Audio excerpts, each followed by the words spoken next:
നമസ്കാരം. പുതിയ വീഡിയോയിലേക്ക് ഏവർക്കും സ്വാഗതം. കോട്ടയത്തെ വിജയകുമാർ മീര ദമ്പതികളുടെ മരണത്തിൽ നിർണായകമായ മൊഴിയുമായി ഒരു ഓട്ടോക്കാരനാണ് രംഗത്ത് വന്നിരുന്നത്. അമിത് എന്ന അസം സ്വദേശിയുടെ ഫോട്ടോ ഫേസ്ബുക്കിലൂടെയും മറ്റും മാധ്യമങ്ങളിലൂടെ കണ്ടപ്പോൾ ഇദ്ദേഹമാണ് തൻ്റെ ഓട്ടോയിൽ കയറി തിരുവാതിക്കലിൽ എത്തിയതെന്ന നിർണായക വെളിപ്പെടുത്തൽ പോലീസിന് നൽകിക്കൊണ്ട് അമിത്തിനെ കുടുക്കുന്നതിനായിട്ട് ഉള്ള മൊഴി രേഖപ്പെടുത്തി.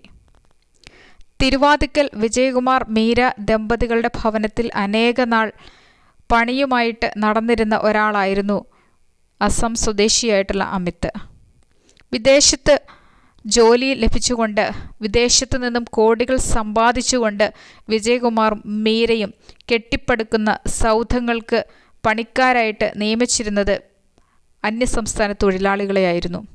അതുകൊണ്ട് തന്നെ ആ നാട്ടിലുള്ള ആളുകളുമായിട്ട് യാതൊരു ബന്ധവും പുലർത്തിയിരുന്നില്ലാത്ത വിജയകുമാർ മീര ദമ്പതികളുടെ മരണവും പുറം ലോകമറിഞ്ഞത് അവിടുത്തെ ജോലിക്കാരിയിലൂടെ മാത്രമാണ്. സെക്യൂരിറ്റിയും നായകളുമൊക്കെ ഉണ്ടായിരുന്നിട്ട് പോലും വിജയകുമാറിനും മീരയ്ക്കും ഈ മരണത്തെ തടുക്കാൻ സാധിച്ചില്ല. മണിമാളികകൾ കെട്ടിപ്പടുക്കുമ്പോൾ അയൽവക്കക്കാരെ അറിയാതെ പോകുന്ന ചില മനുഷ്യരുടെ ദാരുണ ആന്ത്യത്തിൻ്റെ നേർചിത്രമാണ് ഇവിടെ കാണാൻ സാധിക്കുന്നത്. കുറച്ച് വർഷങ്ങൾക്ക് മുൻപ് 2017 മകൻ ഗൗതമും ഇത്തരത്തിൽ മരണപ്പെട്ടിരുന്നു. അതും കൊലപാതകമാണെന്ന് അറിയിച്ചിട്ടും പോലീസ് അന്വേഷണം ഊർജിതമാക്കിയില്ല.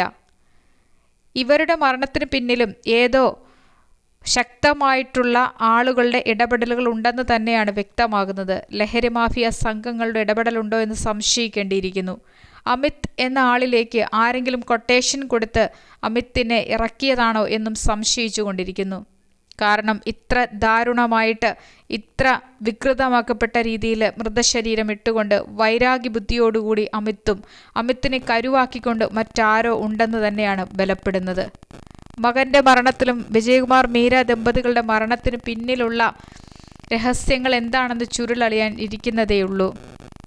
വ്യക്തമായിട്ടും കോടികളുടെ പണം ഇവരുടെ കൈകളിലേക്ക് എങ്ങനെ ഒഴുകിയെത്തി, വിദേശത്തു നിന്ന് ഇവർക്ക് എങ്ങനെയാണ് ഇത്രയധികം പണം സമ്പാദിക്കാൻ സാധിച്ചത് എന്നും സംശയിക്കേണ്ടിയിരിക്കുന്നു.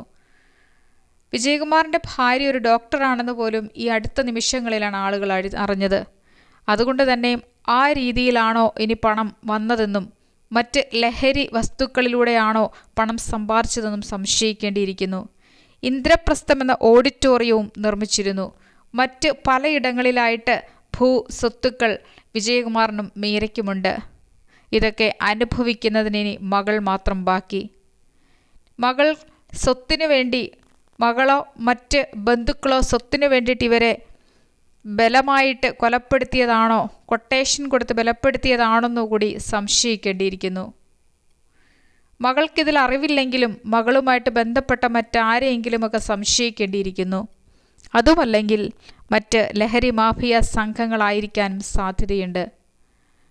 എന്നിരുന്നാലും വിജയകുമാറിൻ്റെയും മീരയുടെയും മകൻ ഗൗതമും എങ്ങനെയാണ് മരിച്ചതെന്ന്, ആരാണ് കൊലപ്പെടുത്തിയതെന്നും ഇന്നും വ്യക്തമല്ല. ഇവിടെ ഓട്ടോറിക്ഷക്കാരൻ്റെ നിർണായക മൊഴിയിലൂടെ വിജയകുമാർ മീര ദമ്പതികളെ കൊലപ്പെടുത്തുന്നതിന് റെയിൽവേ സ്റ്റേഷനിൽ നിന്ന് തിരുവാതിക്കലിലെത്തിയ അമിത്തിനെക്കുറിച്ചുള്ള വിവരങ്ങൾ ലഭിച്ചു. ഓട്ടോറിക്ഷക്കാർ പലപ്പോഴും ഇത്തരത്തിൽ കൊലയാളികളെ പിടിക്കുന്നതിന് പോലീസിനെ സഹായിച്ചിട്ടുണ്ട്. ഇവിടെയും നിർണായക മൊഴിയിലൂടെ ഇദ്ദേഹവും പോലീസിനെ സഹായിച്ചു. ഓട്ടോറിക്ഷക്കാർക്ക് അഭിനന്ദനങ്ങൾ അറിയിക്കുന്നു.